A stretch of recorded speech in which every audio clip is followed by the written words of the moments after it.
another aspect which is important to understand is clothing, for example. And so one of the things that you hear, especially in certain kind of non-denominational Christian context, is that they would never want the person in front to be wearing a vestment, to be wearing who does he think he is? He's trying to separate himself from the others. He's trying to wear this thing that separates him. No, the pastor just dresses like everybody else.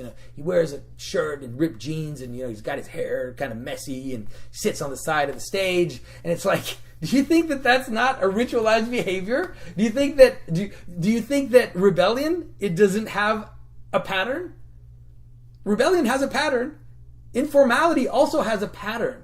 Even as you move towards the informal, it's part of the meta pattern. Just like, that's why I keep talking to you guys about monsters and death and all of this. It's all part of the meta pattern. And so if you think that being informal doesn't have a structure, it totally has a structure. Because we recognize someone who is acting informal, we recognize them right away. I keep joking about how it's like, I can recognize a punk from a mile away, and he's being a rebel, but he's following those rules. He's following the pattern of what it means to be a rebel, what it means to be a punk.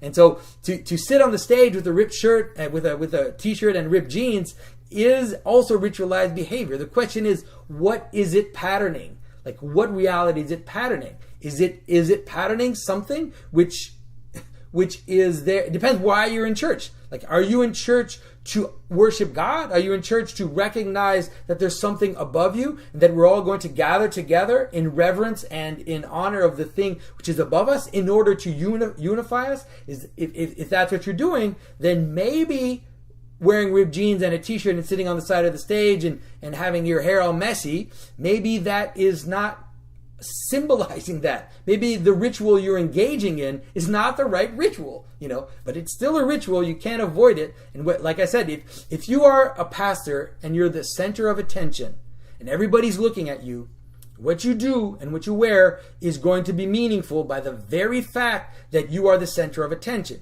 You cannot avoid it. You cannot avoid manifesting meaning if you are the person towards which everybody is turned. Now the question is, what meaning are you manifesting? What ritual are you participating in? What pattern are you engaged with? If you engage in a pattern which tries to negate the reality of what you're doing, which is that everybody's there and everybody's looking at you because you're in the front, you're the one who's supposed to interpret the Bible or speak the word of God, but you want to act in a manner which denies that.